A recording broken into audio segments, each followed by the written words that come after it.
In the remote outskirts of southern Arizona, a small, secluded compound was home to what its members called the Garden of Revelation. But to outsiders, it was the epicenter of something far more sinister, something that would end in mass disappearances, mental unraveling, and a mystery that still haunts cult investigators to this day. This is the story of the Garden of Revelation, a group driven by apocalyptic prophecy, led by a woman who believed she could rewrite reality, and followed by people willing to die for it. Welcome to True Crimes and Strange Happenings, where the world's most strange events, chilling crimes, and bizarre stories collide. Subscribe if you dare. The Garden of Revelation, it's also known simply as the Garden, was founded in 1987 by a woman named Eloria Mendell, a former hospice nurse and spiritualist from Los Angeles. Described by former followers as ethereal, commanding, and uncannily persuasive, Eloria claimed to receive messages from a multidimensional entity known only as Tazu. Tazu, she said, was not a god, but an observer of endings, an extraterrestrial being watching over the coming collapse of the human race. Eloria's message was apocalyptic. Society would soon end in a wave of dust and silence. Only those who passed through the Tazuian gate of consciousness would survive. And so, she began recruiting. She didn't call herself a leader, she called herself a vessel. In her pitch, salvation wasn't about morality, it was about frequency. A former member shared the following. She would say, "Your thoughts vibrate. If you're out of sync, you'll vanish with the old world." That terrified me, but it also made me feel chosen. By 1991, Eloria had nearly 60 devoted followers. They bought land 40 miles south of Tucson and built what they called the Garden of Revelation. A dozen yurts, a central glass temple, and a strange spiral formation made from bones and quartz.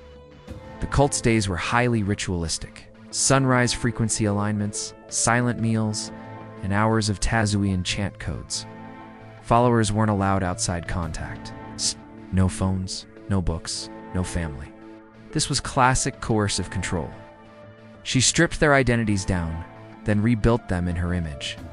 But what made the Garden of Revelation cult particularly dangerous was its anti-reality doctrine. Eloria taught that the physical world was false coding. Pain, hunger, even death were illusions. That's why in late 1992, members stopped seeking medical care. Some even stopped eating entirely. In February of 1993, a 14-year-old girl named Hannah Lomax, whose parents had joined the cult, was found unconscious on the edge of the compound. Malnourished, terrified, and speaking in fragments about the cleansing ritual. She kept saying, "The sand swallowed them." The sky blinked. Tazu took them up. Authorities raided the compound 2 days later. What they found was beyond belief. 13 members had buried themselves up to the neck in sand as part of a trans-dimensional ascension ritual. 6 members were dead, and 7 were barely alive, dehydrated and sun-poisoned. In her glass temple, investigators found a spiral-bound book titled The Codex of Tazu.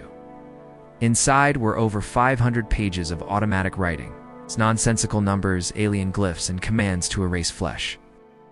Eloria had vanished without a trace. No footprints, no car, no witnesses. The survivors were disoriented. Most had no memory of the last few weeks. Others insisted Eloria had ascended into the upper frequency and would return. Incredibly, some followers tried to re-establish the cult after release from psychiatric hold. But authorities kept close watch. The compound was bulldozed in 1995, but whispers never stopped. Eloria tapped into something deep, this desire to mean something during chaos. It's the same need that drives people into end times groups. The difference with the Garden of Revelation cult was how far they were willing to go. To this day, the Codex of Tazu remains an object of fascination in fringe spiritual circles. Some believe it was all a delusion. Others say it's part of a much older current of contact religions. It's easy to dismiss cult members as weak or brainwashed. But behind each follower was a story of trauma, of loneliness, of longing for meaning. One survivor, now a nurse herself, wrote, "She took my mind and gave me back emptiness. But the silence was comforting, because at least I didn't have to feel anymore." The cult reminds us how dangerous unchallenged charisma can be. and how quickly truth can be rewritten when we're desperate to believe in something, anything. What happened to Eloria Mendell? Some say she's dead in the desert. Others believe she still walks among us, watching, waiting for the next wave of silence. Thank you for watching True Crimes and Strange Happenings. If this story disturbed you, it should because it is not true and is entirely made up. Until next time, stay safe, stay curious, and beware of false prophets.